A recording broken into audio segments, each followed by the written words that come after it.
Vamos à exposição do texto, Hebreus, abra aí, carta aos Hebreus, no capítulo 13, irmãos. Finalzinho aí desta carta.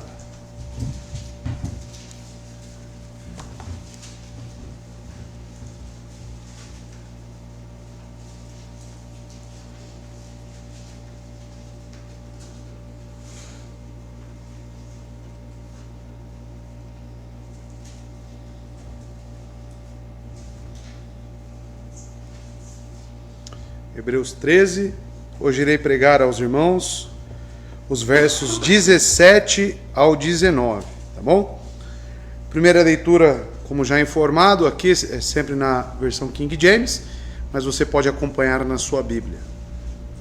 Verso 17 ao 19 diz assim: Obedecei àqueles que vos governam e sujeitai-vos a eles, porque eles velam por vossas almas, como aqueles que deverão prestar conta delas, mas que o façam com alegria e não com pesar, porque isso não vos seria útil. Verso 18: Orai por nós, porque confiamos que temos boa consciência, e em todas as coisas queremos viver honestamente. E verso 19: E rogo-vos que assim o façais, para que eu volte a estar convosco o mais breve. Amém? Até aqui. Vamos orar mais uma vez. Peça aí também no seu lugar, para que todos aqui estejamos receptivos à palavra de Deus, que o Espírito Santo faça isso em nós. Que não haja corações duros, que não haja incredulidade no nosso meio, mas que você receba a boa palavra do Senhor e cresça com isso, meu irmão. Oremos. Santo Deus e Pai, eu quero te agradecer mais uma vez por este culto e agora por este momento das Sagradas Escrituras, a qual podemos ter contato, Deus, e a qual podemos ser edificados na fé. Que o Senhor também, Deus, através da Tua palavra, venha salvar os perdidos, os Teus eleitos, as Tuas ovelhas que estão por aí. Que assim, Deus, eles sejam reconduzidos, Deus, para os apriscos, guardados e protegidos pelo bom pastor que é Jesus Cristo. Quanto a nós que estamos aqui como igreja, aqueles que nos visitam, que haja lugar em nossos corações, Deus, para a Tua palavra, que o Santo Espírito habite ricamente em nós, nos transformando a cada dia, e neste poder sermos aperfeiçoados a Cristo. Que o Senhor nos transforme, Deus, e nos ajude. Sua palavra é luz para os nossos pés, é alimento. E assim podemos cada vez mais obedecer ao Senhor e aos Teus preceitos, pela ação graciosa do Santo Espírito. E é esta que eu te peço, até mesmo para mim, para expor aqui com sabedoria e objetividade aquilo que o Senhor tem nos informado na sua palavra. Nos ajude, nos abençoe mais uma vez, e é em nome de Cristo Jesus que eu oro ao Senhor. Assim oramos. Amém. Hebreus 13, verso 17 a 19, amados, o autor continua no encerramento da sua carta e oferecendo certas exortações, né? Algumas pessoas têm problema com esta palavra exortação, ou até mesmo não sabe aplicá-la na igreja. A palavra exortação, no original do grego, ela sempre tem o sentido de trazer para perto. Então, se exortar é trazer para perto, é você, primeiramente, ter luz sobre aquilo que você está falando, esclarecer para a pessoa com o objetivo de ganhá-la para si. Essa é a exortação bíblica, tá? E nunca somente apontar o erro e não oferecer ajuda, ou não saber como falar. Tudo tem o seu momento propício, tudo tem a sua forma de ser dita, né? Eu posso muito bem dar um bom dia com um sorriso no rosto, ou eu posso dar um bom dia como se fosse um sai para lá, né? Tudo tem a forma de ser dita. E o autor de Hebreus tem as melhores das intenções aqui, irmãos. Em esta igreja permanecer nos caminhos do Evangelho. Porque como já vimos no precedente aí das demais exposições bíblicas, neste livro, muitos estão abandonando a fé. O capítulo 6 deixa isso claro, né? Ele também diz que muitos estão deixando as congregações e que isso não seja o costume de vocês, nosso, né? Porque muitos estão tendo esse costume. Então ele tem uma preocupação pastoral. E por que muitos estão deixando a igreja? Justamente porque eles não estão entendendo esta transição de um antigo sistema de ritos, de sacrifícios, sacerdócio, que foi a administração da antiga aliança, e de que na nova aliança não mais era necessário. E a fé em Cristo é necessária, arrependimento que acompanha esta fé, para que realmente possamos estar perante este altar. Com base nisso, foi isso que ele disse, que eles têm um altar, né? No verso 10 do mesmo capítulo que nós estamos, ele diz, nós temos um altar. Porque um dos questionamentos prováveis desses judeus, porque é carta aos hebreus, era justamente, e como fica agora? E o altar que nós levamos os nossos sacrifícios, onde o sacerdote ali intercedia por nós? Você está dizendo que agora não tem mais nada disso? E ele responde, nós temos um altar. E o nosso altar é quem? Aonde? Está naquela cruz, irmãos. Ali está o nosso altar, o sacrifício do Filho, o Filho unigênito do Pai. E o complemento do verso 10 é ainda mais espantoso, porque ele faz aqui um contraste, e tem uma partícula negativa, aonde ele diz, onde não tem direito de comer os que servem ao tabernáculo. E o que ele está querendo dizer neste verso é que esta ordem que já se passou, e se vocês quiserem se apegar a essas coisas, vocês não podem servir a este altar, ao qual eu estou informando a vocês. E assim eu trouxe as aplicações na exposição do texto, de que os nossos corações não podem ter dois altares. A única centralidade de um altar em nossos corações, em nossas vidas, é ao único Deus, o Deus Trino. E que o seguimos, o honramos por meio do Filho, que é o grande sumo sacerdote, a qual o autor de Hebreus disse, o perfeito sacrifício. E tudo isso que eu estou falando aos irmãos de administração da antiga aliança, para uma diferença da nova aliança, é o que nós chamamos de teologia bíblica pactual. E essa é uma grande diferença para muitas religiões que nós temos hoje. Inclusive, que trazem o nome de cristãos. Muitos falam, por exemplo, que toda a lei não tem mais serventia alguma. Pegam toda a lei, inclusive os 10 mandamentos, e colocam tudo numa lata de lixo. Sendo que nós temos ordens imperativas no Novo Testamento de continuar honrando pai e mãe. De continuar também, através da prática observada no Novo Testamento, de guardar o dia do Senhor. Então nós olhamos para essas questões, irmãos, com uma teologia bíblica pactual saudável e equilibrada. E a Batista, como nós temos, né, a teologia pactual batista, ela traz equilíbrio, né, na forma como nós temos estudado. Então é justamente isso que o autor de Hebreus está fazendo, trazendo esse equilíbrio. E estes versos aqui se conectarão. Alguns teólogos vão dizer que não tem conexão. A partir do verso 17 a 19, não tem muita conexão com o que ele disse no precedente. Mas eu digo aos irmãos que possui sim muita conexão. Porque os 2 últimos versos ele disse, eu gostaria que você lesse e lembrasse aí. Por ele diz no verso 15, por ele, portanto, ofereçamos sempre sacrifício de louvor. E se os irmãos estiverem lembrados, sacrifício de louvor significa o quê? Uma oferta de gratidão. A Deus de que forma? Continuamente.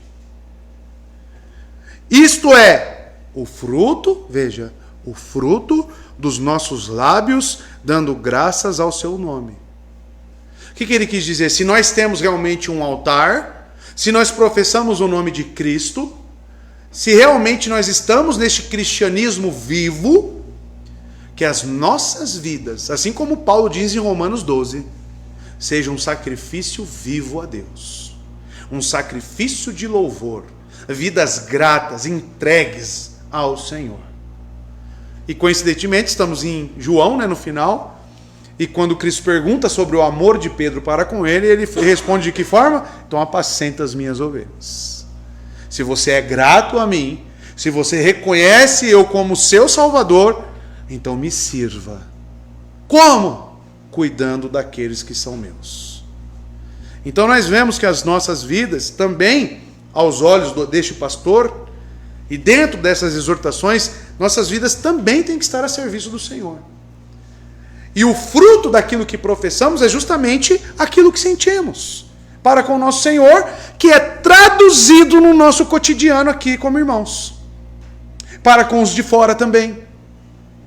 E o verso 16, ele complementa. E, tem uma conjunção aí. E, não vos esqueçais de fazer o bem e da solidariedade.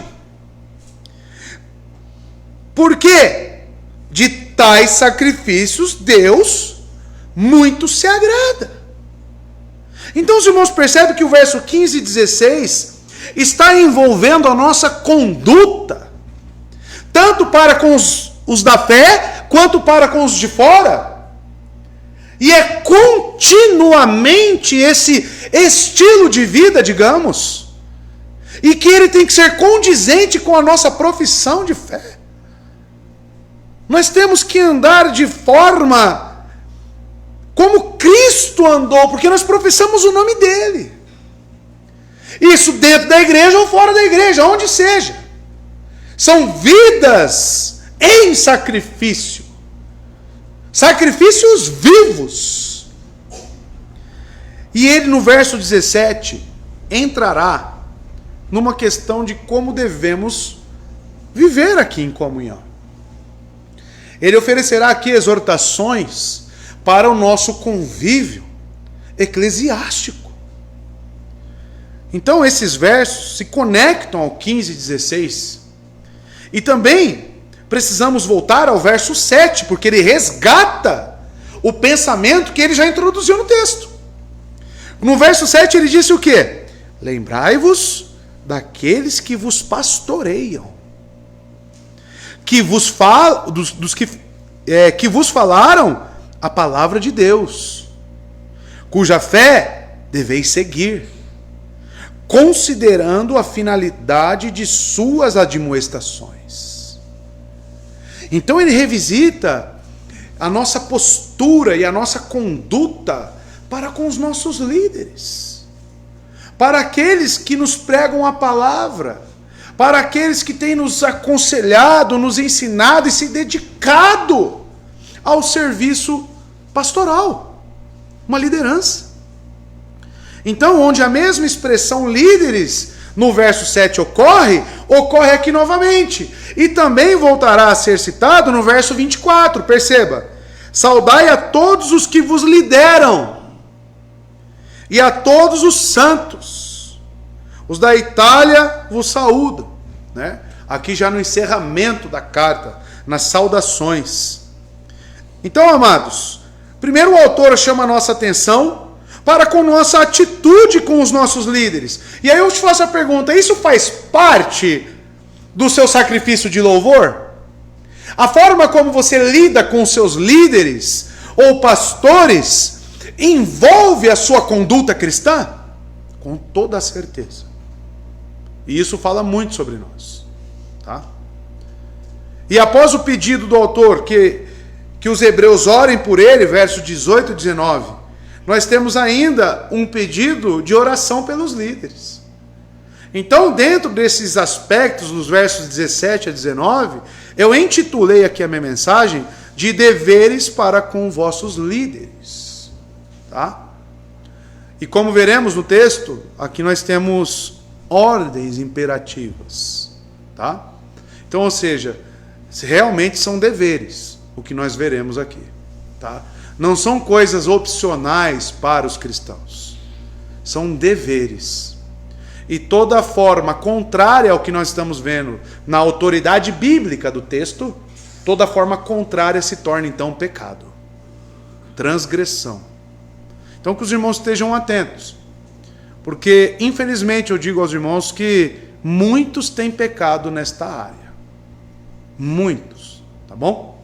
Então, com muito temor, vamos entrar no texto e que o Espírito Santo ministre aos nossos corações e assim vamos caminhando sobre o texto.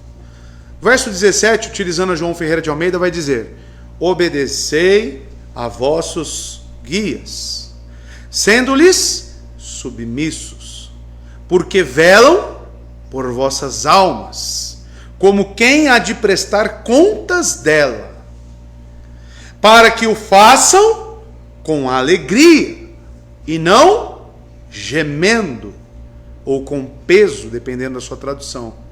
Porque isso não vos seria útil. Então a primeira coisa que encontramos aqui são algumas palavras que talvez precisem, de uma tradução melhor. Eu destaquei as palavras aqui: obedecei, guias e submissos, porque são 3 verbos, tá? Você pode achar, nossa, líderes, guias é um verbo? Sim. É tratado aqui como um verbo particípio, né? Ou seja, verbos no particípio são características de determinados cristãos que foram chamados para o ministério da palavra, para o pastoreio, para serem presbíteros, bispos. E a palavra de Deus diz o seguinte aqui no começo do verso 17: obedecei a vossos guias, sendo-lhes submissos. A palavra obedecei, irmãos, do grego peito, significa ser persuadido, deixar-se persuadir, ser induzido a crer, acreditar, escutar, obedecer, submeter-se, sujeitar-se, confiar. Tá? Então a nossa atitude, eu digo nossa porque eu também um dia posso sair daqui e não ser pastor numa igreja e ser membro, e se tiver um pastor lá, isso aqui também serve para mim. A minha atitude, eu não sei quantos já perceberam, por exemplo, com o pastor Silas, que é mais velho do que eu, tanto em ministério quanto em idade. Sempre que eu vou me portar ou falar com ele, eu o chamo de pastor, senhor, E estou disposto, se necessário, dele me exortar. Então, essa atitude aqui ela é universal para todo crente, indiferentemente da posição a qual ele ocupa no momento. Isso aqui faz parte do nosso cristianismo. Tá? Primeira coisa que você precisa entender. Então, obedecer é você confiar, deixar. É interessante, deixar-se persuadir. O que significa isso? É você dar ouvidos e confiar naquilo que ele está te falando. Porque, amados, muitos têm uma atitude que vai além do cuidado. Porque muitos embasam essa atitude de desconfiança com a atitude dos bereanos, que é totalmente diferente e tirada de contexto. Porque Paulo estava ali pregando o evangelho, era uma fase inicial de todas as coisas. Então eles receberam aquele primeiro contato com a palavra e eles começaram a consultar. O que nós temos aqui já é uma igreja constituída, líderes instituídos na igreja, e como nós devemos ter essa troca de líderes para liderados. E a primeira coisa é confiar naquilo que vos é falado. É você ter uma atitude submissa, de sujeição. Tá? E este verbo, amados, obedecei, está no imperativo. está no tempo presente, tá? Que não tem ideia de início nem fim, mas uma atitude contínua, presente. E a voz deste verbo que me chamou a atenção é uma voz média. E voz média denota que o sujeito é ao mesmo tempo um agente de uma ação, é como se fosse a voz ativa, e de alguma forma preocupado com esta ação. Essa é a voz média. Tá? Então veja, que isso é uma atitude que os irmãos têm que ter, que eu tenho que ter, para quem seja o meu líder, o meu pastor. E guias, que vem da palavra egeomai, palavra grega egeomai, significa conduzir, ser um líder, governar, comandar. Então essa atitude aqui imperativa, ordem, que eu devo pensar, que eu devo meditar e querer isto, e agir em consonância a isso, é para aquele que me conduz na palavra. É para com aquele que recebeu a autoridade do cabeça, para que assim ele me conduza nas Escrituras, me ensine nas Escrituras. Então perceba, irmãos, que muitos acham que não precisam ser pastoreados. No Ocidente, nós temos aqui principalmente no nosso país, pelo quadro das famílias destruídas e com falta de referência de pais, talvez, as pessoas têm um sério problema com uma figura de autoridade sobre a vida delas. Aí a pessoa chega no trabalho, ela se depara, a primeira coisa que ela se depara, aqui eu te apresento, esse é teu chefe, teu superior imediato, tá? Ele responde para esse, e esse responde para esse. Toda forma organizacional vai ter um líder. Toda empresa, você nunca vai chegar numa empresa e falar, aqui não tem chefe. Você faz o que você quiser, tá? A hora que você quiser, ninguém vai te dar uma ordem, tá? Você só tem que entregar aí o seu resultado. Pensa numa empresa assim. Uma anarquia instaurada, né? Vai dar resultado essa empresa? O que você acha? Nunca que vai. Né? Em todas as áreas, tem um pessoal aqui da saúde, Elisene, tem chefe lá, Elisene? Tem chefe lá. Tem que responder. Tem chefe lá, Israel, no seu setor? Tem chefe. Tá? Então, amados, o Ocidente tem uma certa dificuldade em lidar com isso. E isso pode ser oriundo das famílias, como eu disse, desestruturadas, mas uma coisa é certa, que na igreja Deus institui seus líderes. Uma coisa é certa, que para existir igreja, para existir essa organização, a qual o próprio cabeça nos informa na sua palavra, vai existir essas pessoas que são chamadas para isso. Por mais que você pense que ele não é para isso. Porque muitas pessoas pensam, mas não queria que fosse ele. Tá, o seu não querer é porque ele não é bíblico? O seu não querer é por alguma atitude antibíblica? Ou é porque você não quer? Porque a cobiça, irmãos, ela é tão danosa até mesmo nessa área. As pessoas que não se sujeitam a pastores é porque geralmente elas querem ser o pastor. Elas desejam esse cargo de liderança. E quando a pessoa ela se vê nesse cargo de liderança, ela acaba criando uma resistência pela própria cobiça e pelo próprio pecado dela. Ela acaba tendo uma antipatia, talvez não consciente, mas gerada pelas suas frustrações, talvez, porque não conseguiu cargos na sua empresa, talvez, porque não conseguiu galgar essa liderança e realmente às vezes nem em casa manda nada, o cachorro manda mais que ele. Então uma pessoa frustrada, aí quando chega na igreja, tem essa figura de autoridade e mais um para estabelecer ordens para ele. Aí a pessoa se vê assim, não quero. Pois bem, a atitude cristã no verbo imperativo presente médio é que nós devemos obedecer. Sujeitar-se. Qualquer um, veremos quando que está, a nossa obediência, em qual quadro, em qual tipo de liderança. O autor, inspirado pelo Santo Espírito e com uma sabedoria, ele informa tudo completamente. Veremos na continuação do texto. E além de se submeter, o texto diz no início para sermos submissos. Então são duas coisas diferentes. Porque quando eu obedeço, é uma confiança que você deposita naquela liderança.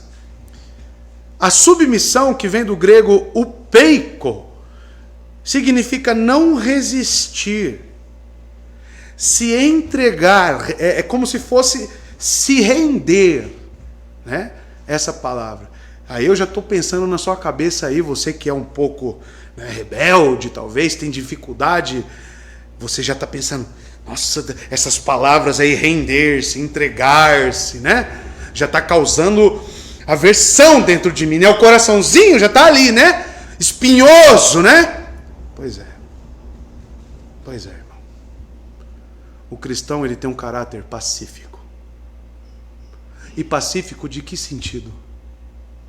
De que principalmente quando eu tenho um líder eclesiástico, alguém que me prega a palavra, como vi no verso 7, a minha atitude para com essas figuras, ela sempre será submissa, de obediência, de ouvir mais do que falar. Olha, talvez para muitos olhar esse texto aqui já está dando, né, dificuldade. Mas aí você se resolva com Deus, porque a palavra aqui ninguém consegue mudar, né, irmãos? Então veja, obediência é exigida de nós. Os líderes que haviam falado a palavra de Deus nos primeiros dias, certamente não estavam mais presentes. E ele lembrou, inclusive, lá no capítulo 2, versos 3 e 4, dos apóstolos. Capítulo 2, verso 3 e 4, ele falou: como escaparemos nós, se negligenciarmos tão grande salvação, a qual a princípio começou a ser proclamada pelo Senhor, Cristo, e nos foi confirmada. Veja, nos foi, tá? Ele, tanto o pastor ali, quanto as pessoas desta igreja, nos foi confirmada por aqueles que o ouviram. Quem andou com Cristo? Quem ouviu a mensagem inicialmente? Os apóstolos. E no verso 4 ele fala: Deus também lhes foi por testemunha, com sinais e maravilhas e com diversos milagres e dons do Espírito Santo, de acordo com a sua própria vontade. Tá?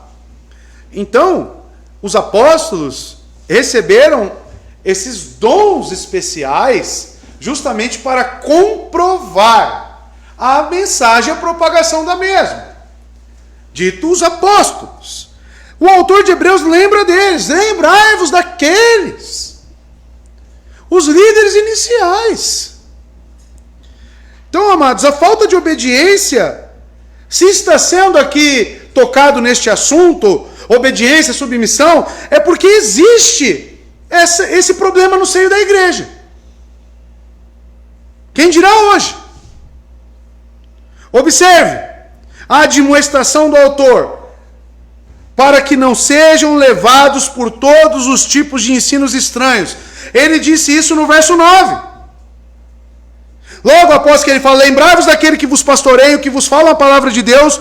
No verso 9 ele disse: não vos deixais levar por doutrinas diversas e estranhas. Ou seja, quando você oferece essa rebeldia dentro da igreja, essa falta de submissão para com os líderes, esteja certo que você se torna uma pessoa vulnerável. Você se torna uma pessoa vulnerável a falsos ensinos. E é incrível, né? Que quando um pecado vem sobre nossas vidas, chama os primos, chama as tias, né? Ele nunca vem sozinho. E não pense que a sua resistência, a sua obstinação, ela é desacompanhada, irmão. Não pense, não caia nesse engano. Ela sempre trará consequências. Uma delas é justamente você se tornar vulnerável a falsos ensinos. Por quê, pastor? Porque se realmente Deus instituiu uma liderança que seja dele, e essa que é a preocupação que você tem que ter, A primeira coisa que você tem que fazer, e eu estou aqui para que você avalie isto. Você tem certeza que eu sou um líder instituído por Deus? Você já chegou nessa constatação? Porque você fala, não cheguei nessa constatação. Então você precisa ter essa constatação. Veremos quais armas, quais ferramentas você utilizará. E não tem problema. Pode estabelecer juízo sobre a minha vida. Minha consciência está bem tranquila quanto a isso. Mas a partir do momento que você, realmente, o líder da minha igreja, o pastor da minha igreja, é um pastor bíblico, é um pastor de Deus. Eu tenho certeza disso. E a partir dessa constatação, você continua com a sua atitude de rebeldia. Você está numa condição pior, talvez, do que na primeira, de quando você não tinha. Amados, os líderes, eles precisam de ajuda, de encorajamento, assim como todos nós. E assim o apelo para obedecer-lhes, submeter-se à sua autoridade, é muito oportuno. Certamente os leitores poderiam questionar se essa autoridade era imposta pelos líderes ou delegados a eles por Cristo. E é justamente isso que você precisa discernir. Se é um líder, um ministro dedicado à palavra de Deus, ele prova desta forma que Cristo lhe deu autoridade, baseando-se em sua fidelidade às Escrituras. O verso 7 já delimita isso. Filipe pregou isso aqui. Ele falou, lembrai-vos daqueles que vos pastoreiam, só que ele não parou por aí. E vos falaram a palavra de Deus. Aqui reside a autoridade de toda a liderança. A fidelidade às Escrituras. A autoridade concedida a qualquer líder que seja ministro da palavra, já está no nome, né? Ministro da palavra. E é interessante essa questão. Que muitos, e vocês conhecem, não gostam, né? Talvez da forma da igreja. Muitos talvez não gostem de, tem que vender trufa, né? Não é que tem que vender, você vende se você se sujeitar a isso, né? A igreja pequena precisa de recursos. Talvez a forma da igreja não te agrade. Mas é incrível como essas pessoas vão, pingam lá na igreja, pingam na outra, e acaba onde depois? Aqui. Não sai daqui. Aí você pergunta, por que você continua vindo aqui? Ela fala, porque aqui a palavra é boa. Porque aqui eu sei que a ministração da palavra, a pregação da palavra é fidedigna. Mas a liderança eu não aceito. Eu quero só ouvir da palavra, mas eu não quero me sujeitar. Não quero me sujeitar à igreja. Isso é uma comprovação de que a liderança é bíblica. Por quê? Independente da forma, se existe trufa, se não existe trufa, se faz por A ou se faz por B, o que é importante para nós? Palavra. Centralidade das Escrituras. E se o meu pastor, ele preza pela fidelidade às Escrituras, ele tem a autoridade concedida de Cristo. Além de, claro, a sua vida tem sido transformada por esta própria palavra, ele tem se sujeitado a esta palavra, tem buscado essa palavra e crescido juntamente com o corpo. E é visível. Se sim, ele é uma autoridade de Cristo. Agora, se o pastor ele não tem fidelidade às Escrituras, se o pastor ele caminha e lidera a sua igreja desapartado da Bíblia, ele não tem autoridade nenhuma. Não tem autoridade nenhuma.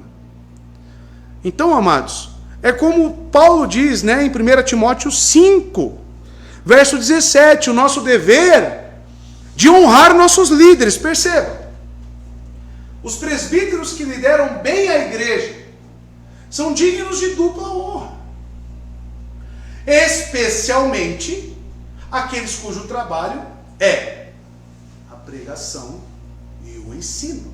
Vocês percebem que tudo está atrelado à palavra?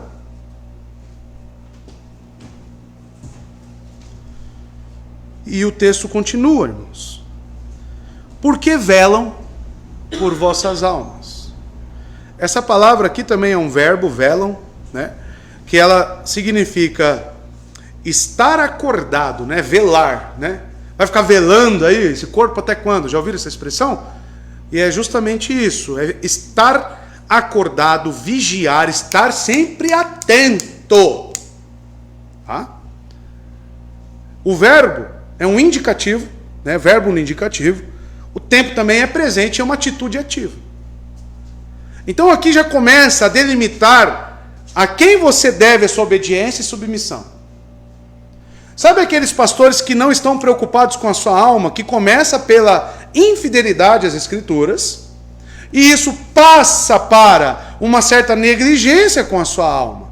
E como é que eu detecto que um pastor ele não vela pela minha alma? Quando ele não se preocupa com o seu estado pecaminoso. Quando ele tem medo de te exortar e de apontar os seus erros e oferecer ajuda para que você saia dos seus erros. E olha que eu estou aqui só fornecendo armas para vocês aplicar, porque eu estou falando aqui na posição de pastor.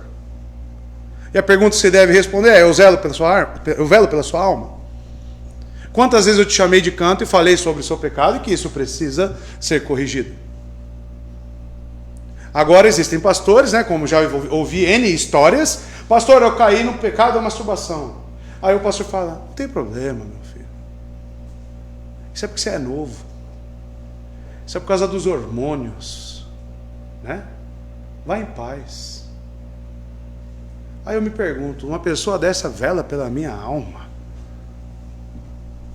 Vê a pessoa tomando atitudes erradas, vê isso e não alerta. Não alerta a pessoa. Vê ela faltando. Quando chega na igreja, dá a ceia para ela participar. Vela pela alma da pessoa. Está preocupado pela alma da pessoa.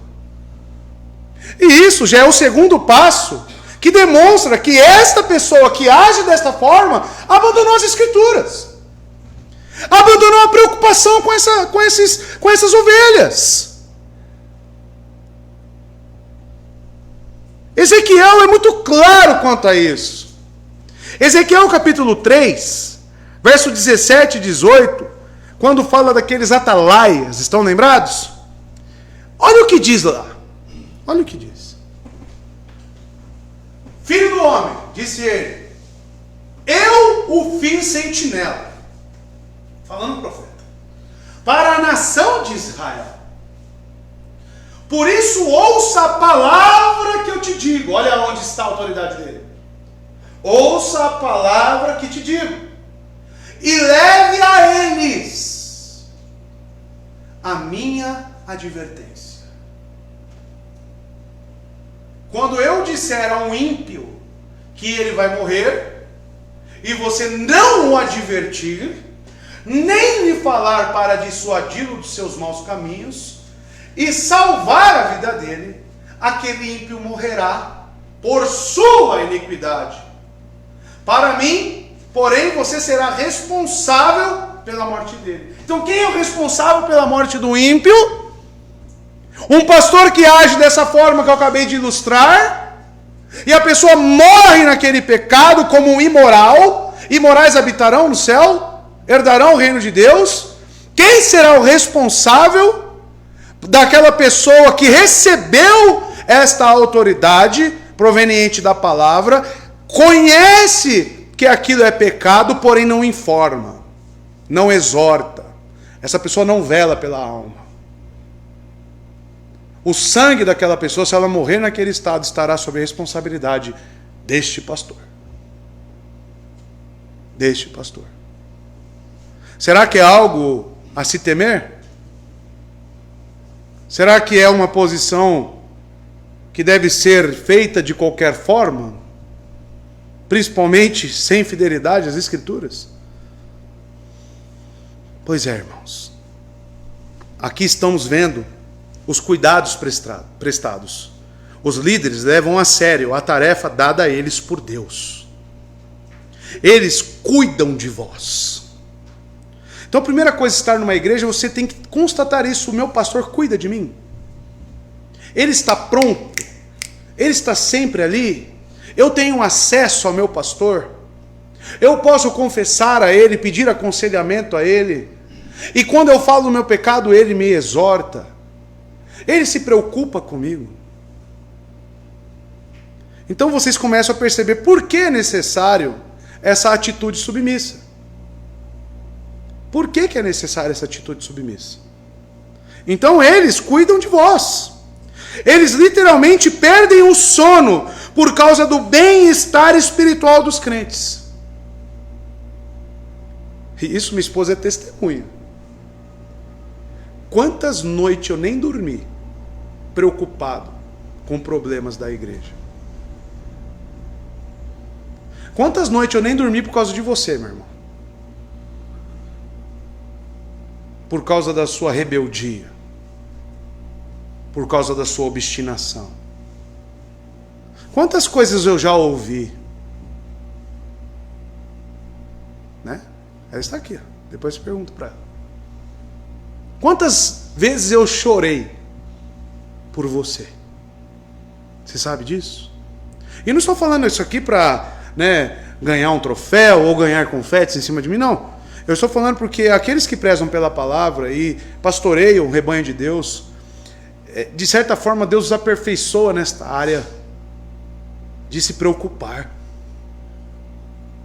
E quando nós vemos que as coisas estão desandando para o lado de algum ou outro, isso traz uma tristeza para nós, uma preocupação para nós, irmãos.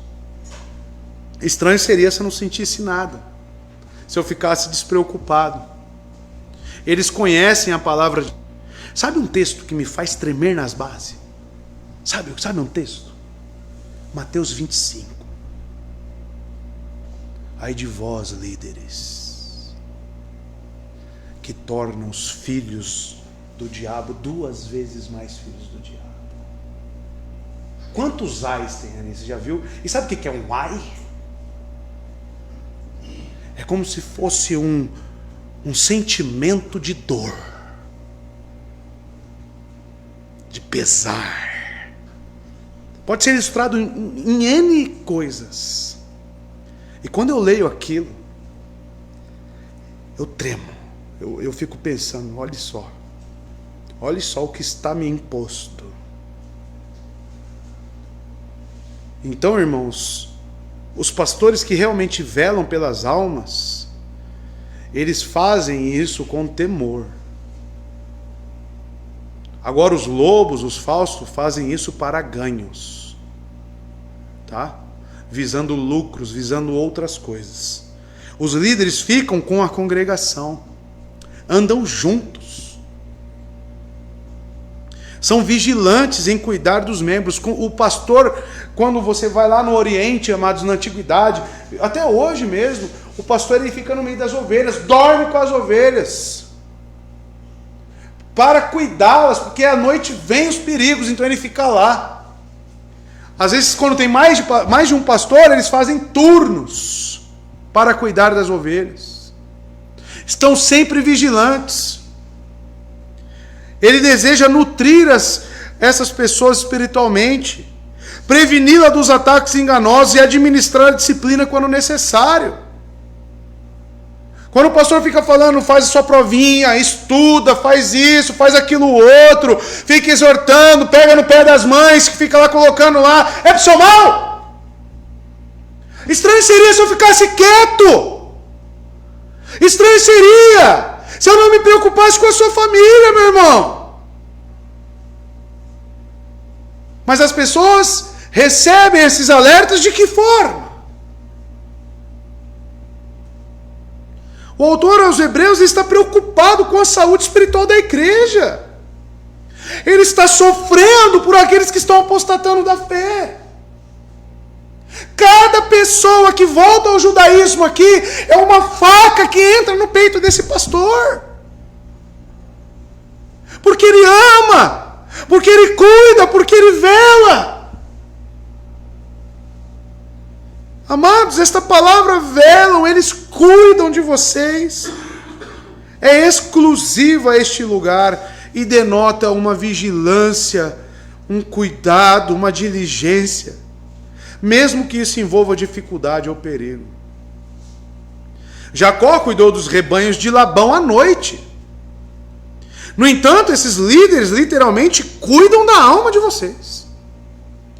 Isso resume todo o dever do ofício pastoral. É como se ele dissesse: o trabalho desses líderes é unicamente cuidar da alma de vocês, guardá-los do mal, pecados, desvios. Eles devem instruí-los, alimentá-los, incentivá-los à sua obediência e fé, e assim levá-la com segurança ao descanso eterno. O papel de um pastor é ser um meio de preservação para vocês, dado pelo próprio Cristo. Eu, amados, eu sou um instrumento que sirvo à igreja e aos irmãos, consequentemente.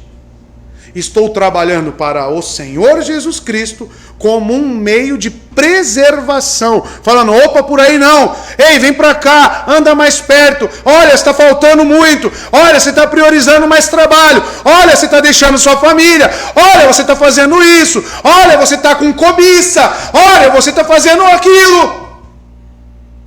Essa é a minha função, esse é o meu trabalho. Falando no português claro, eu fui chamado para ser o chato da turma. E você gosta do chato? Você quer o chato perto de você? As pessoas fazem churrasco, chama todos os ímpios, né? Aí o pastor chama o pastor para estar lá? Não chama, né? É, irmãos, por quê? Sabe por quê? Porque ele é o testa de ferro. Já ouviu essa expressão? O testa de ferro. Ele é o chatão. É o que fala do seu. Ele fala: ó, Gessé, por aí não. Ó, Israel, por aqui não. Ó, vai dar mal? Vai continuar? Então tá bom. Eu avisei. O Atalaia de lá de Ezequiel fala para avisar e alertar. Cristo fala para os discípulos: vão e preguem. Se eles rejeitarem, avisou. Paulo diz aos judeus em Jerusalém: o sangue de vocês não estão mais sobre minhas mãos. Vocês lerem Atos isso. Eu preguei. Eu anunciei. Agora, se vocês querem continuar por esse caminho, eu fiz meu papel. Senhor, está em tuas mãos. João Calvino escreve sobre esse texto o seguinte: quanto mais pesada a responsabilidade deles, de quem? Dos líderes, pastores, maior honra merecem. Ou seja, traduzindo, quanto mais chato é seu pastor, no bom sentido da palavra, mais honra ele merece. Pois, quanto mais alguém trabalha por nossa causa, e quanto maior for sua dificuldade, maiores os riscos que enfrentam por nós, maiores também são nossas obrigações para com eles.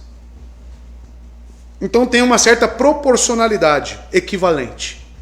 Quanto mais o pastor se dedica e se entrega ao rebanho de Deus, mais honra eles merecem, segundo Calvino nos diz. E é totalmente lógico isso e coerente. Porque quanto mais a minha esposa se dedica para mim, mais eu odeio ela, mais eu amo ela. Tem uns ingratos, estou falando de crente, tá? Falando de crente. Mas tem uns ingratos que quanto mais você faz, mais ele reclama, né? Um líder é alguém compromissado com almas, nunca se esqueçam disso. Esses líderes são responsáveis perante Deus, porque Ele é supervisor deles. Isso não quer dizer que os membros não possuem nenhuma responsabilidade, mas são responsabilidades diferentes. Porque muitos podem pensar: tá vendo? Então a responsabilidade está tudo no pastor, eu só tenho que ser liderado. Eu só tenho que ir seguindo. Não, você tem as suas responsabilidades como cristão. E aqui já tem mais delas: obedecer e ser submissos. Tá? E os líderes, eles têm outras responsabilidades. Eu ilustro isso, amados, como um casamento. A mulher tem as mesmas atribuições que o homem? Não. E o homem tem as mesmas atribuições que a mulher? Não. Mas os dois, quando fazem seu papel para a glória de Deus, eu tenho um lar bíblico. Eu tenho um lar que edifica. Eu tenho um lar que santifica os filhos. Como diz Paulo em 1 Coríntios 7. Então é uma questão que ele está tratando aqui, o pastor, de atribuições e responsabilidades. E ele está chamando a nossa atenção para, olhem para os seus líderes, a responsabilidade que eles têm, eles velam pelas vossas almas e como vocês devem lidar com eles. Então essa troca, obediência e submissão. Tá? E ele diz, como quem há de prestar contas delas. Ou seja, do seu ofício, seu trabalho, dever e como eles realizam isso. Esse prestar contas se refere ao último dia de contas universais. Só mais uma para ilustrar bem para os irmãos. Precisava fazer curso de catecismo matrimonial para aqueles que querem se casar? Precisava fazer isso? O que você acha? Poderia deixar de lado? Ah, falou que quer casar? Tá bom, só fala o dia aí do casamento aí, que eu vou lá e faço o casamento. Poderia fazer isso se eu quisesse. Fala assim, marca lá, eu apareço lá no cartório, onde você quer lá, eu vou lá. A maioria faz isso, não é isso que os pastores fazem? Mas não, vem cá vocês dois, querem casar? Querem, então tá. Senta aqui, vamos ver à luz da Bíblia o que é casamento. Vamos ver à luz da Bíblia quais são os deveres das mulheres, quais os deveres dos homens. Vamos falar como é que é a vida de casado, à luz da Bíblia. E vai mostrando, vai ensinando, vai direcionando. Por que eu faço isso? Fiz convicto, estou fazendo agora de novo. Né? Tem que abrir um espaço na agenda, tem que deixar alguma coisa de lado, né? Para vir aqui e cuidar da alma desses dois. Isso é velar pela alma. Isso é trazer instruções, é falar, é por aqui, não é por ali. Tá? Mas, irmãos, hoje, uma igreja com 3.000 membros, por exemplo, que tipo de velar a alma existe? Que tipo de cuidado espiritual existe? Pessoa, como minha esposa trabalha, né, com uma aqui, tem uma igreja aqui perto. Ela falou, eu preciso de um aconselhamento, só tem agenda em 2023 em junho, para você falar com o pastor. Que velar é esse? Que cuidar é esse? O pastor é para estar sujo e com cheiro de ovelha. Pastor é aquele que pega lá o feno, a palha, o alimento, coloca a mão e coloca lá no coxo. Que troca a água das ovelhas. Que pega as feridas e passa lá o remédio, a atadura que seja. É o que cuida, tem cheiro de ovelha. Ele fede o local lá onde ficam as ovelhas. Curral que seja. E não aquele lá bonitinho, né? Inacessível, né? Tá sempre limpo, né? Fala, você estava onde? Não, eu sou pastor, mas limpo desse jeito aí? Onde você estava? Que pastor que é você? E qual é o quadro que nós temos hoje das igrejas, irmãos? Não tem essa troca. Os pastores não exortam, não falam de pecado no púlpito. Se uma pregação, amados, é o suficiente para me ver qual é o estilo daquele pastoreio. Uma só. Uma só. Como eu gostaria de um cara chato quando eu tinha 15 anos, irmãos. Como que eu queria, viu? Um cara bem chato. Como que eu queria o cara quando estava lá na minha promiscuidade, né? Falando, você tá louco? Sai dessa vida aí, ô seu imoral. E lê-se os textos para mim, olha aqui, a sua atitude onde vai te levar. Sai daí, vem para cá. Como eu queria. Como eu queria. E às vezes as pessoas têm, mas não dão valor. Não estão nem aí. Pelo contrário, oferecem resistência. Amados, eles trabalham. Eles não são donos, e sim administradores. Eles não são soberanos, e sim servos. Eles devem prestar contas de seu trabalho, e o rebanho confiado ao seu cuidado, ele vai prestar contas ao grande pastor das ovelhas. Ao supremo pastor. Segundo eles, devem se comportar como homens a quem foi confiada essa responsabilidade e que são responsáveis dessa maneira. Tais pessoas agem com cuidado e diligência. Todos os dias eles devem prestar contas a Jesus Cristo pelo trabalho que lhes foi confiado. Todos os dias vai lá, vou orar pelo Jodeir. Deus, ajuda o Jodeir, faça isso. Pega a Lisiane, ó Senhor, a Lisiane, ovelha do Senhor, entrega naquela igreja, cuida, faz isso, faz aquilo, presta contas. O serviço pastoral não é algo longínquo, é algo próximo. E às vezes você não está vendo o que o pastor está sofrendo pela sua alma. Você não tem noção qual que é o peso de sério, com verdade, com Bíblia, de você caminhar sendo responsável por essas almas. O mínimo que você pode ter é consideração por isso. O Felipe ficou responsável pelas pregações no meu período de férias. Ele não é pastor. Mas ele sentiu um pouco do labor de preparar um sermão. Da fidelidade que se exige das Escrituras. Do estudo diligente. E graças a Deus, parece que mudou alguma coisinha aqui, né? Ele viu, opa, o negócio é difícil, hein? Acho que o mínimo que eu posso fazer, em honra ao meu pastor, é chegar no horário. É falar com ele sobre a mensagem. É de estar mais próximo, porque certamente é algo difícil. Um pastor deve dar contas sobre os frutos. Se aqueles sob os seus cuidados crescerem, florescerem e prosseguirem à maturidade, eles prestam contas disso e agradecem a Cristo pela obra de seu fruto e graça sobre eles. O maior bem que nós temos, sabe qual é a maior alegria de um pastor? É ver uma alma convertida e de ver o crescimento espiritual dos membros. De ver a obra de santificação dos membros. E graças a Cristo e à graça soberana, Deus tem ajudado muitos irmãos aqui. E isso comprova de que o púlpito é um meio onde o Espírito Santo está agindo nos irmãos. Outros não. Alguns permanecem duros, alguns permanecem rejeitando e ficam no mesmo lugar. A palavra de Deus é clara: onde existe incredulidade, Cristo fez milagres na sua terra natal. Onde existe incredulidade, rebeldia, resistência, Cristo não tem obrigação nenhuma de agir naquele meio. Agora, onde existe submissão, quebrantamento, humildade, sujeição, o Espírito Santo trabalha e transforma a sua vida. Quem é beneficiado então? Às vezes o pastor está pregando aqui, o camarada está na sua mente: eu falaria isso, eu falaria aquilo. Não é bem assim. Não é aquilo outro.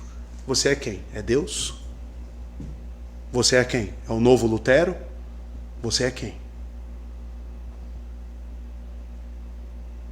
Tem pessoas que ficam assim? Isso é uma resistência.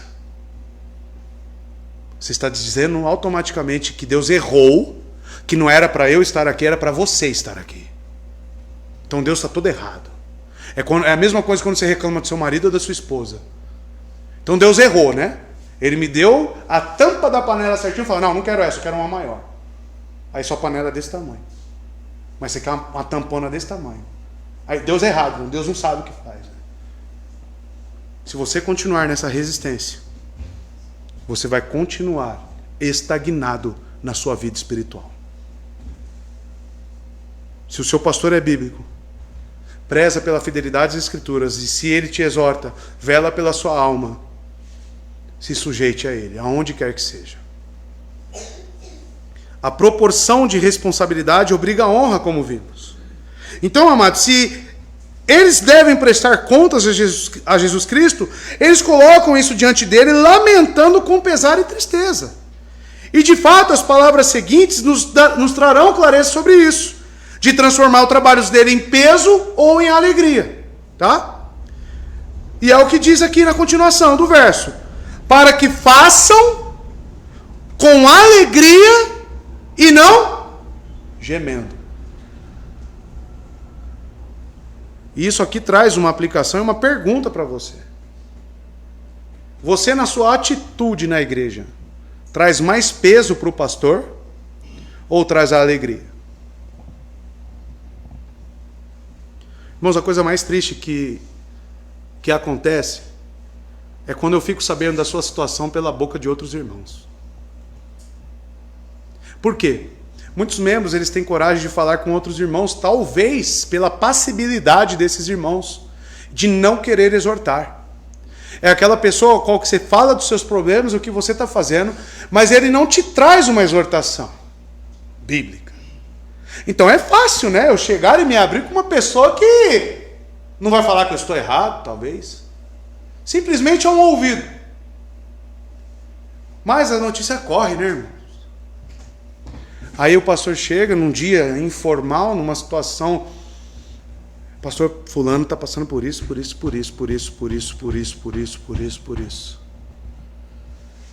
Aquilo, quando acontece isso, já me baixa uma tristeza e eu já penso, por que fulano não me falou nada? Porque não quer ouvir a verdade? Porque não quer ser cuidado? Por que não fala? Por que você não fala que o seu lar está desse jeito, está daquele outro, que você está passando por isso ou por aquilo outro? Porque você já sabe o que o pastor vai falar? Por quê? Por quê? Então, amados, isso é muito triste. E acaba se tornando um peso, porque é um sinal de resistência. É um sinal de estar andando sozinho. É um sinal de uma pessoa que não quer ser pastoreada. E aí eu pergunto para você, você quer ser pastoreado ou você é pastoreável? Porque pastorear bode é difícil, viu? Bode da cabeçada, bode oferece resistência. E é incoerente, eu estou numa igreja onde é chamada na Bíblia de rebanho de Deus, mas eu não quero ser pastoreado, só quero estar lá. Tá certo isso? Então, amados, eu acredito que o texto fala sobre as obrigações pastorais, sim, mas ao mesmo tempo fala do posicionamento das ovelhas e o que é ser ovelha. O texto fala. Amados, por toda a sua epístola, o autor enfatiza a responsabilidade corporativa dos crentes. Para mencionar um exemplo, ele exorta os leitores a encorajarem-se mutuamente, de maneira semelhante como um corpo.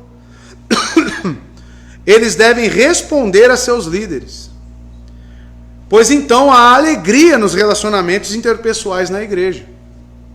Eles recebem a bênção do Senhor ao obedecer os seus líderes, que Deus lhe deu.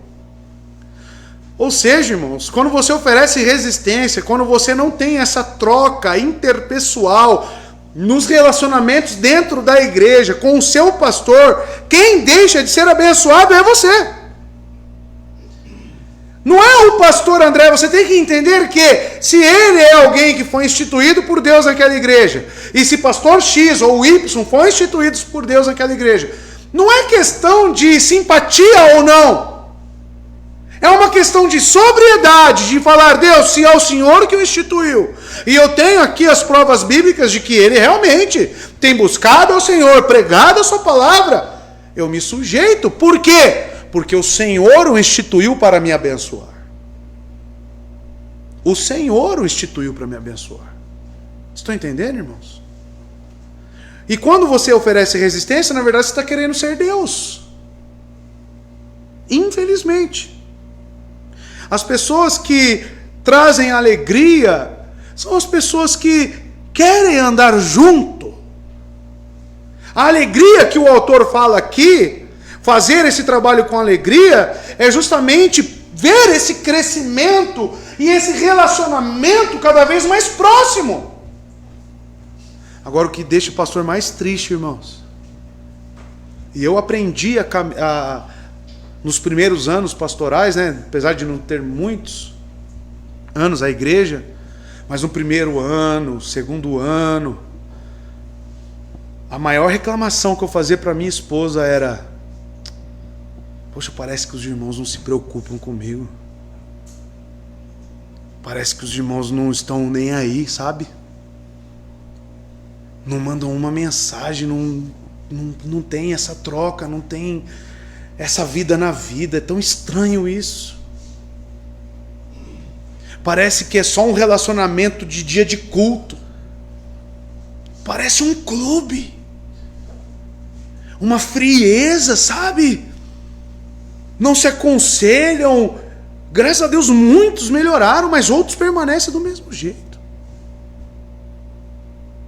Do mesmo jeito. Não tem a troca, e você tem que entender, nós temos que entender que quando existe essa troca, essa interdependência um do outro, entre crentes, eu cresço espiritualmente com isso.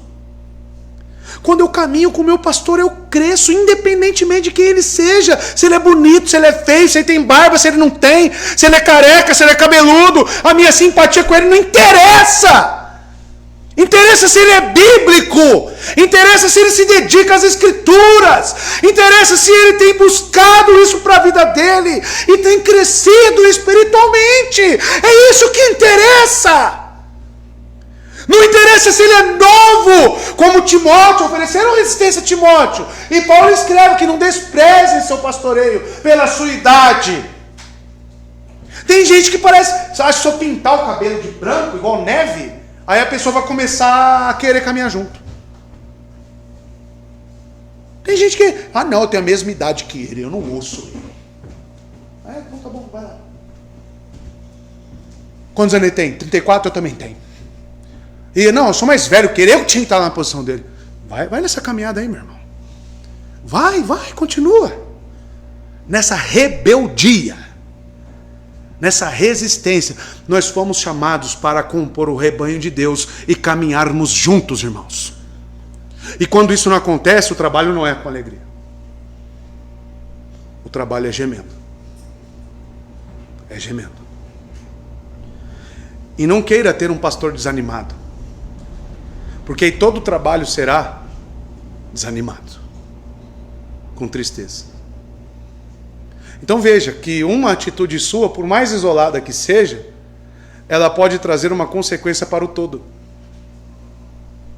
Então, quando eu estou aqui, eu sei que a igreja é bíblica, e todo mundo quer uma igreja bíblica, né? Mas existe as suas obrigações em manter essa igreja bíblica. E como que é isso? Uma delas é animando o seu pastor, encorajando o seu pastor, caminhando junto com ele, se preocupando com ele, fazendo visitas a ele também. Não é só o pastor que visita, você pode muito bem visitar, porque o pastor tem que ser hospitaleiro, não é? Em Timóteo e Tito, se ele tem que ser hospitaleiro, porque tem que receber as visitas. Então você não tem que ver a minha cara aqui só no dia de culto. O chatão tem que estar mais perto de você, meu irmão, né? E você tem que me suportar também nas minhas fraquezas. Então é essa troca, com muita sujeição, com muita paciência, é que nós crescemos juntos. E não, deixa ele para lá, não vou com a cara dele. Não, tenho a mesma idade que ele. Não, sou mais velho que ele. Coitado de Timóteo, né? O pastor desanimado, irmão, se o meio de preservação dos crentes nos está relacionado com o pastoreio desses, então aqueles que velam sobre as almas não devem de forma alguma ser desconsiderados. Se eu sei que Deus instituiu seus líderes, diáconos, presbíteros, bispos ou pastores, isso é para preservar o seu povo, eu vou os ter em autoestima. Eu vou abençoar a vida dele.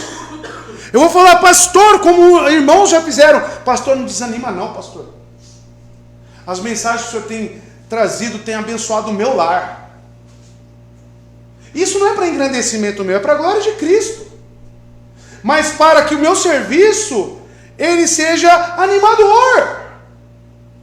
Pastor, continua, pastor. Não desanima não. Já falaram para mim isso, você sabe, irmão. Você que já falou isso para mim, não desanima não, pastor. Minha esposa tem sido mudada lá em casa. Desanima não, pastor. Meu filho tem entendido melhor do evangelho. Desanima não, pastor. Fica firme, pastor. O que você precisa, pastor? Tamo junto, pastor. Vamos lá, vamos caminhar. Você acha que a gente não precisa disso? Você acha que eu não choro? Você acha que eu sou de ferro? Eu choro no púlpito. Você acha que eu não choro em casa? Você acha que eu não choro em oração?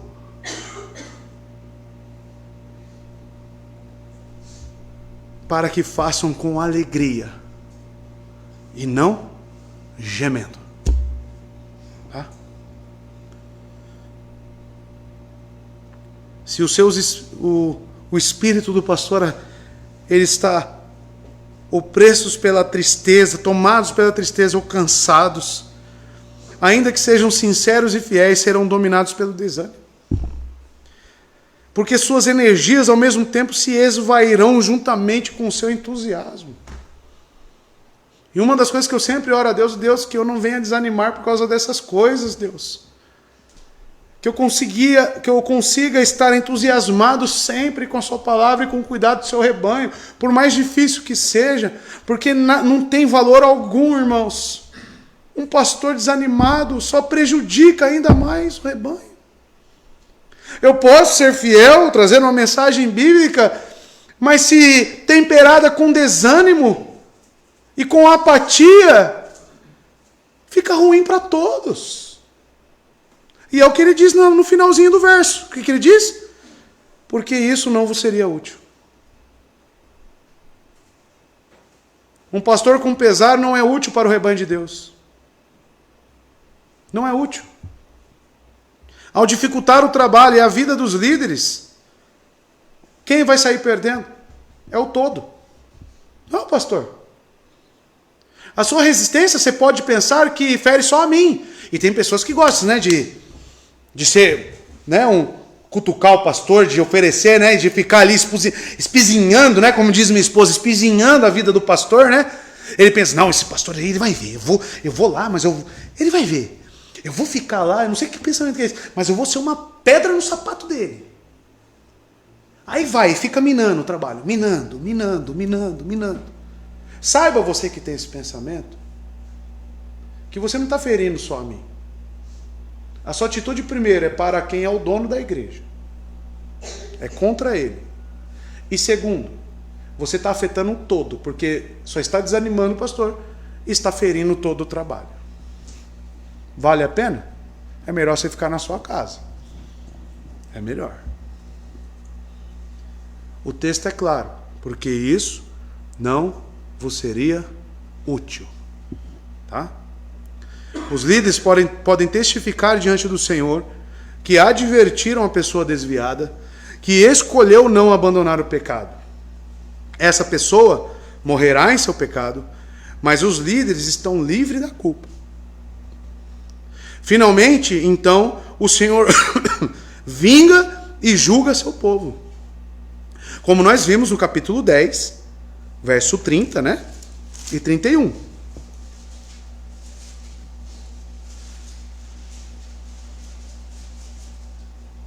Porque conhecemos aquele que disse, a vingança pertence a mim, eu retribuirei, diz o Senhor. E outra vez, o Senhor julgará seu povo.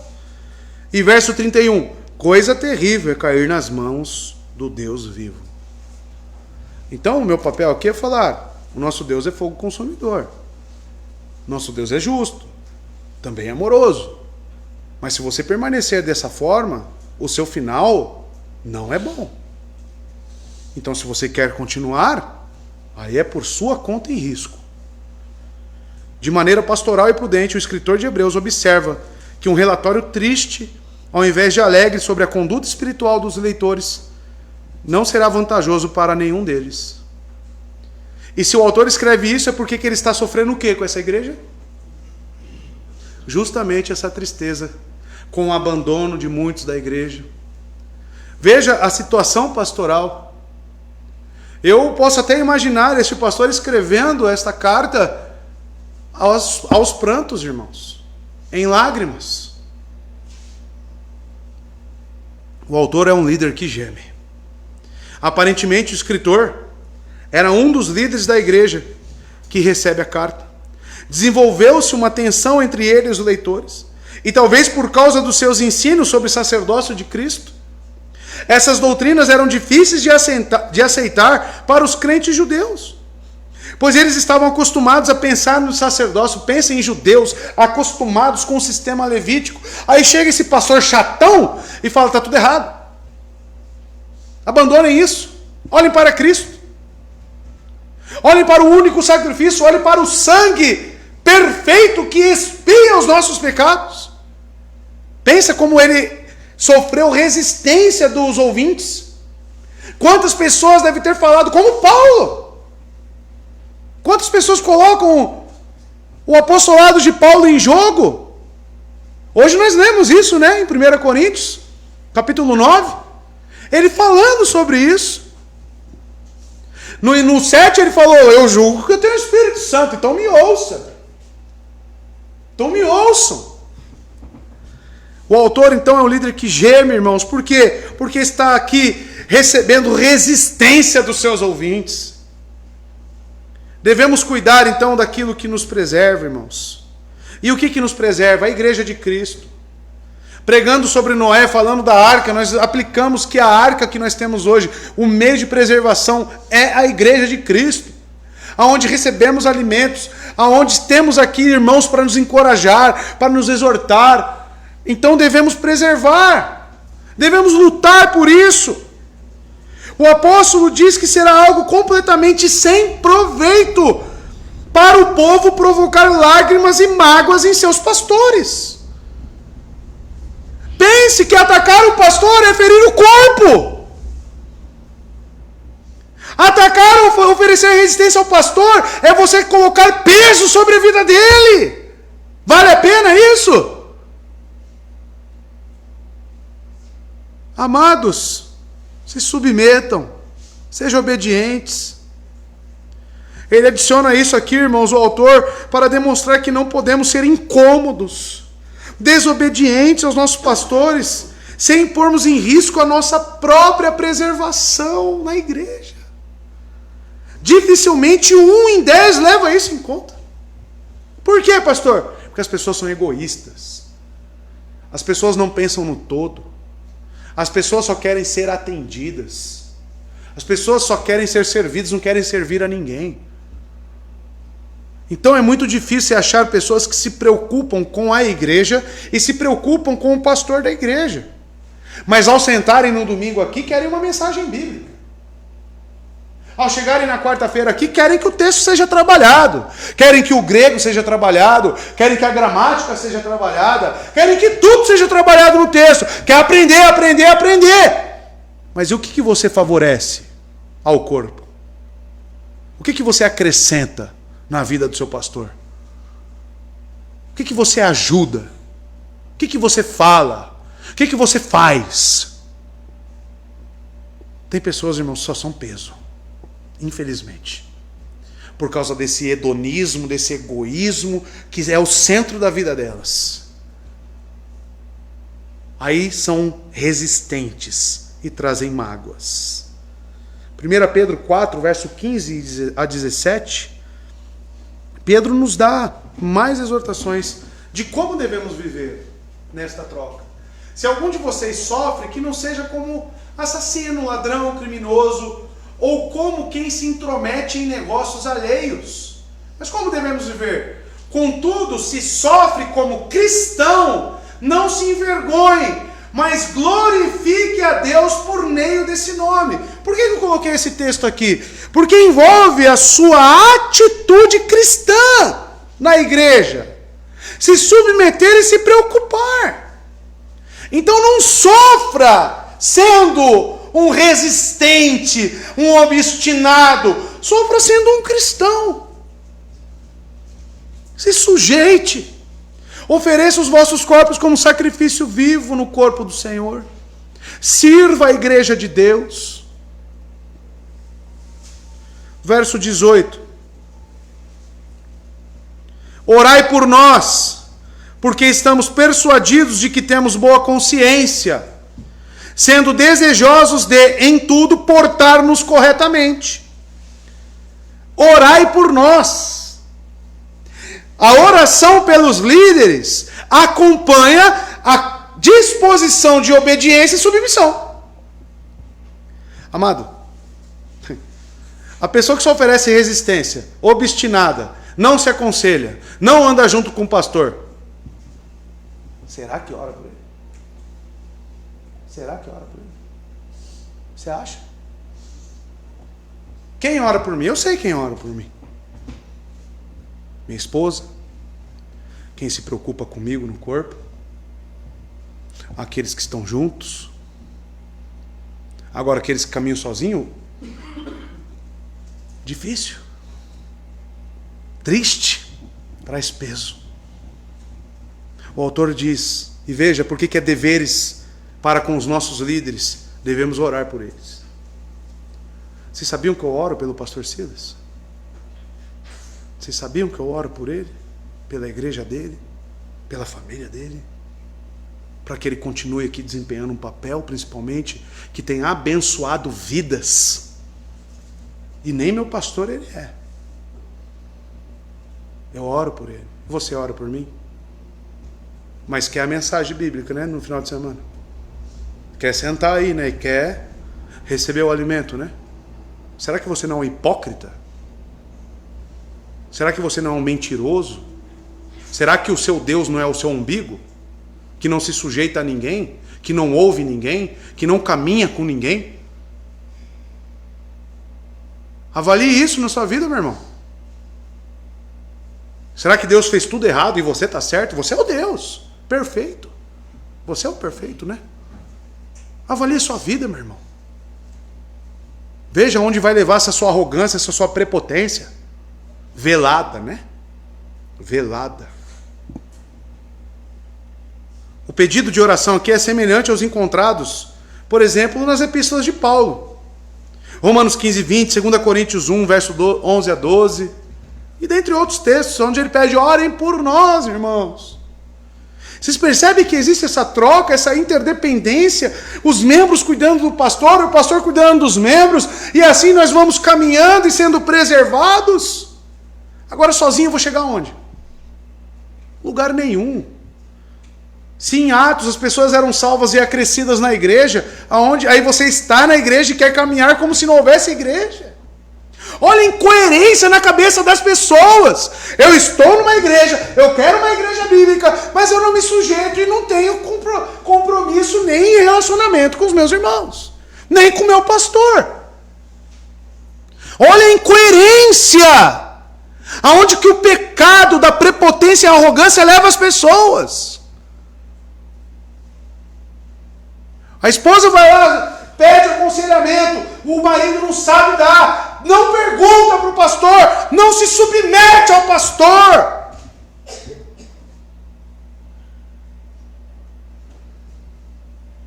Eu não falo isso, irmãos, para que eu seja o centro das atenções, eu não preciso disso. Não preciso disso. Mas eu quero ver a sua família cada vez mais santa, cada vez mais parecida com Cristo. Esse é o meu único desejo. Senão eu não estaria aqui, irmãos. Eu só estou aqui hoje, pastoreando esta pequena igreja, porque eu quero ver o bem de vocês. E me disponho, como estou me dispondo com o pessoal de Cerro. Falei a eles, eu estou aqui para servi-los. Estou à disposição de vocês. Estou almejando lucro lá? Quantos quilômetros? Mais de, 500 quilômetros. Nem sei se eu vou conseguir ir lá, mas o que eu puder ajudar, eu ajudo. A igreja do Tabuão, quando veio aqui, precisamos de ajuda. Eu fui e fiquei 1 ano lá. Para quê? Para ser centro de atenção? Você acha que... Qual era o benefício que eu trazia para minha casa? Para mim mesmo? Muitas das vezes colocando gasolina do meu bolso. Você acha que isso é para vanglória minha? O beneficiado é você, meu irmão, sua família.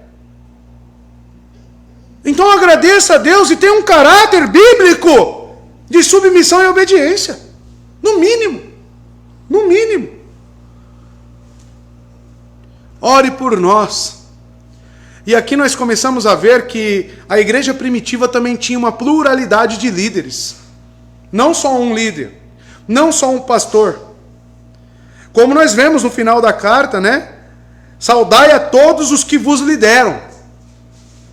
Então tudo passa a ideia de que existe mais de um líder, mais de um pastor. E isso é bom, a pluralidade de líderes. Mas há compromisso. Aí eu penso, né? Se já tem, quando só tem um pastor como a nossa igreja, e já tem certa dificuldade nessa sujeição e obediência, e se tiver 5? Meu amigo, vai dar problema.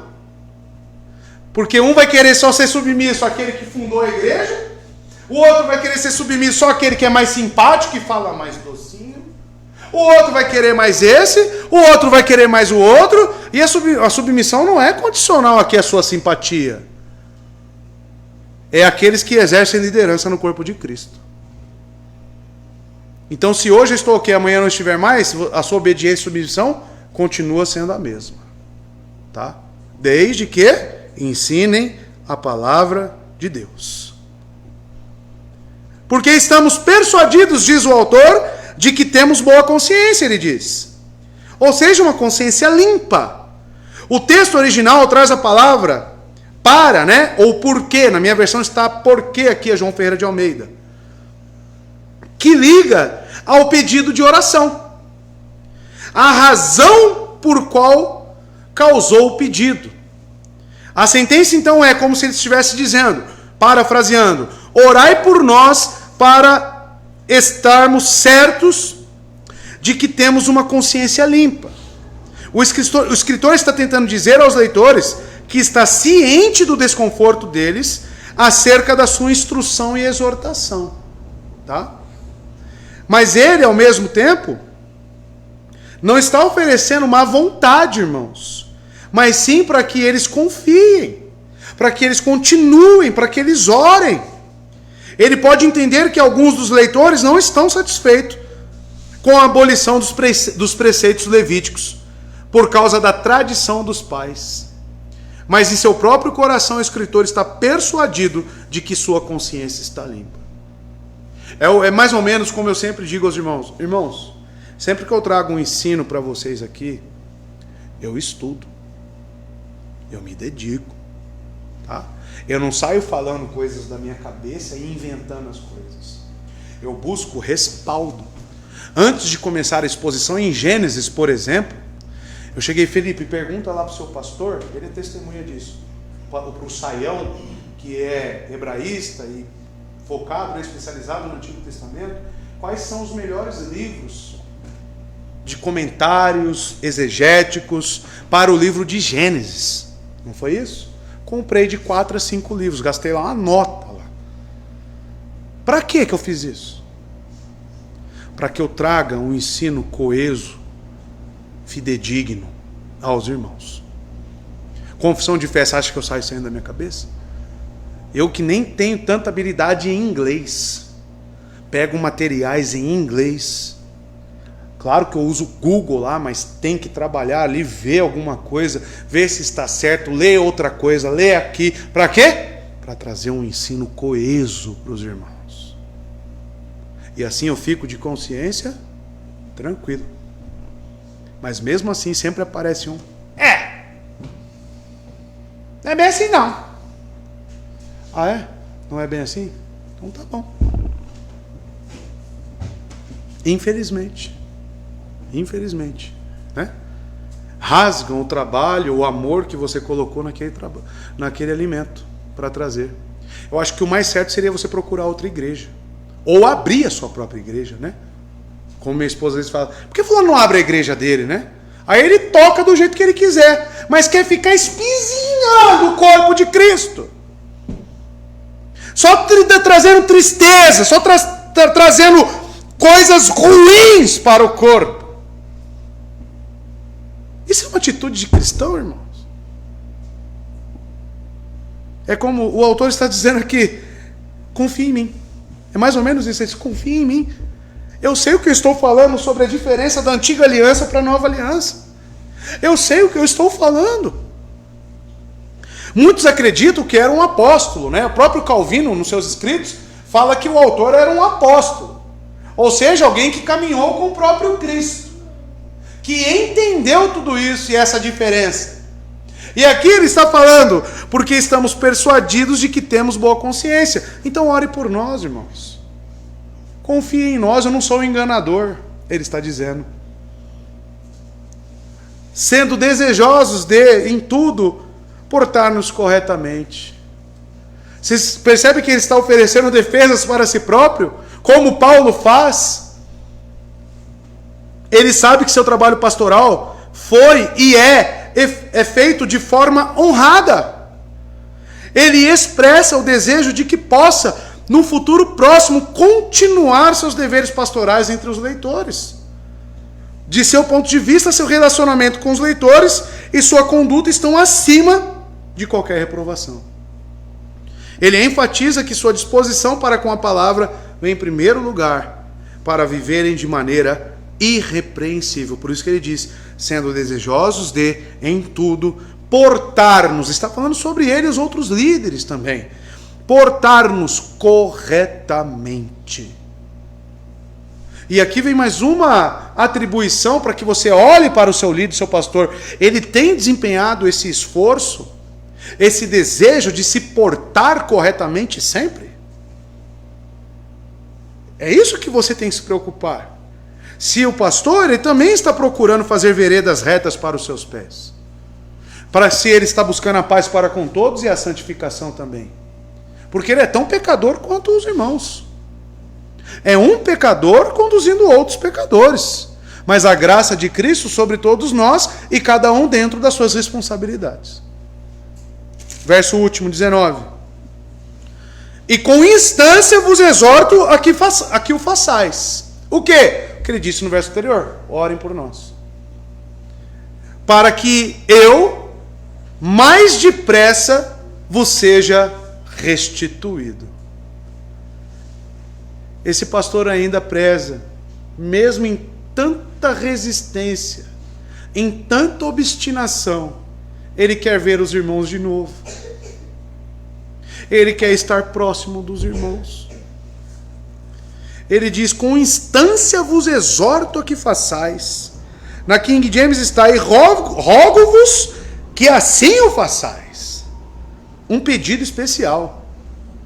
Uma vez mais o autor pede aos leitores para orar por ele. Mas agora ele faz um pedido específico. Eu vos peço que oram a fim de que eu possa ser restaurado a vós em breve. O original, no entanto, expressa uma ideia repetitiva no sentido de eu vos peço mais.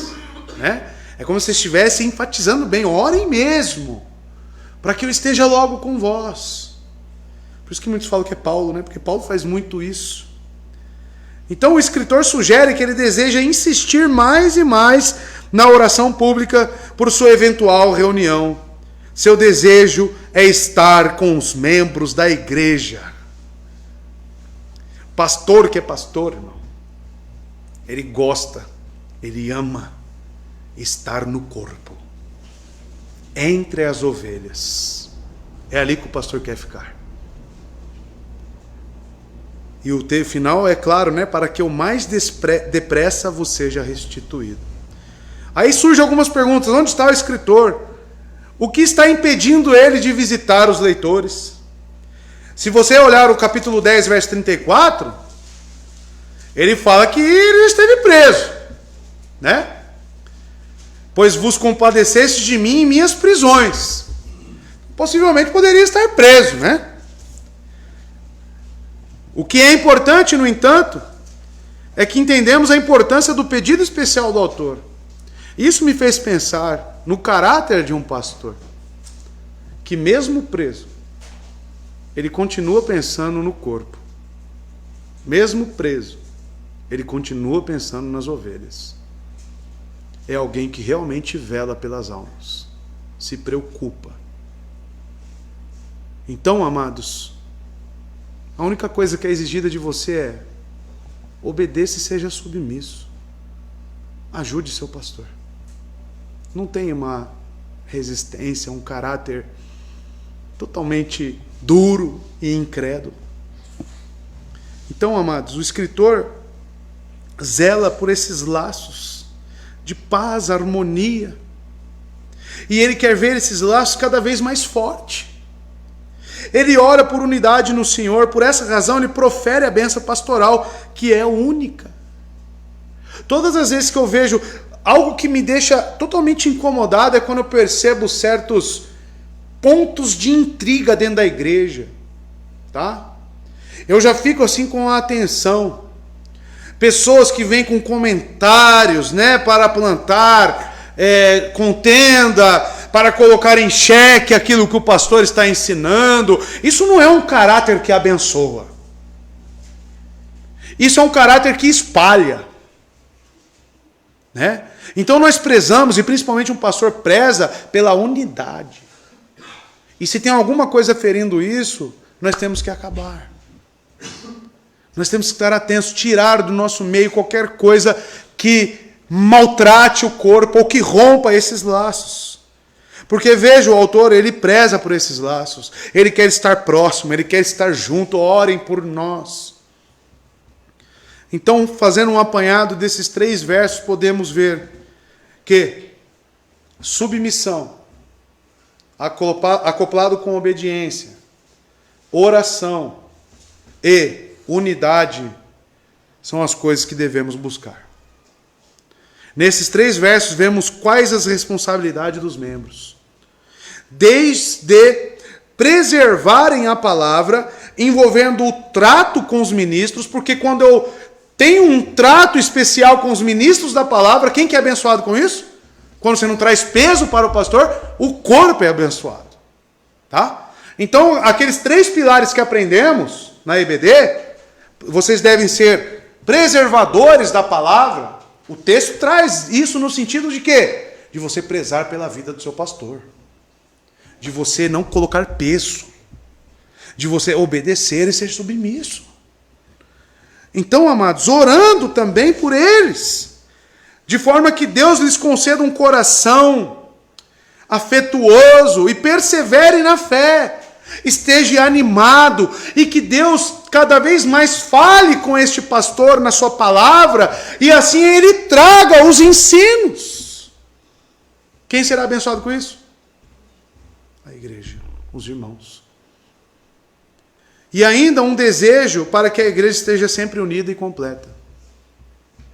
O desejo faccioso de separação que minam o trabalho sempre devem ser excluídos do nosso meio.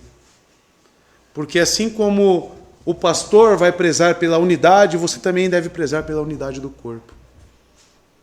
Então o texto fala muito, irmãos, sobre o caráter pastoral verdadeiro, mas principalmente com os deveres dos membros.